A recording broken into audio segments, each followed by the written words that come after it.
Hey, listen, very quickly, again, tell people where they can find your materials, tell them about some of your newest books, and then I want you, after you've done that, address this issue of, I've heard you say this before, in fact, you said it to me, that you've kind of come up with a different biblical view of prison since you've been in prison, and you had some time to study the scriptures. I think people will find that fascinating. So tell people where to find your material, tell them about some of your newest books, then tell us about that.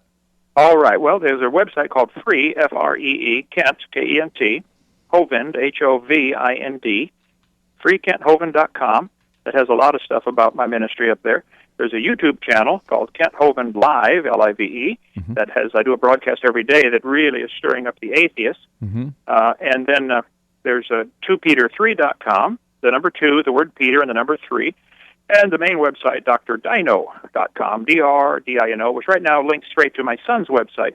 But if people want to get my videos, probably the simplest way is the Free Kent Hovind until we get the other website. I've just been home 3 weeks, so it's still a little chaos. Yeah, I know.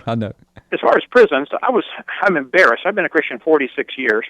I had to go to prison to realize prisons should not even exist. Well, explain that. That's very fascinating. I've heard you speak of this before. Well, in the Bible, you get a fine or a beating or executed, depending on your crime. If someone rapes your daughter, she does not need to pay to feed him for the next 20 years and then worry about him getting out. Yeah. She needs to watch him get shot or hung or whatever and then go spit on his grave and then heal up emotionally. Right. And so in God's Word, for certain crimes, you just get executed, period. It's a whole lot cheaper. For other crimes, you pay back 4 times, or you get a beating right in front of the judge. Mm-hmm. See, today the judge just gives out a number, 5 years, 10 years, 20 years. They don't see what it does. Yeah, and we take them away, and they watch color TV and go to school, and yeah, okay, go ahead. Well, and it destroys their family. Yeah.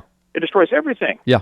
And it costs a fortune, and it doesn't work. Yeah. I've asked thousands of guys in prison. I say, guys, if you were given the option of 5 years or 10 lashes, which would you take?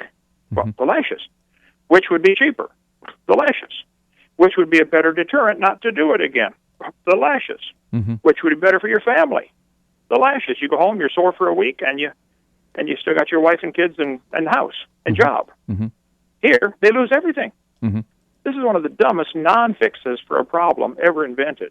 Right. The problem, though, is so many judges or congressmen own stock in this prison system and profit from it. Yeah. I was in Yazoo City, Mississippi, just until 3 weeks ago.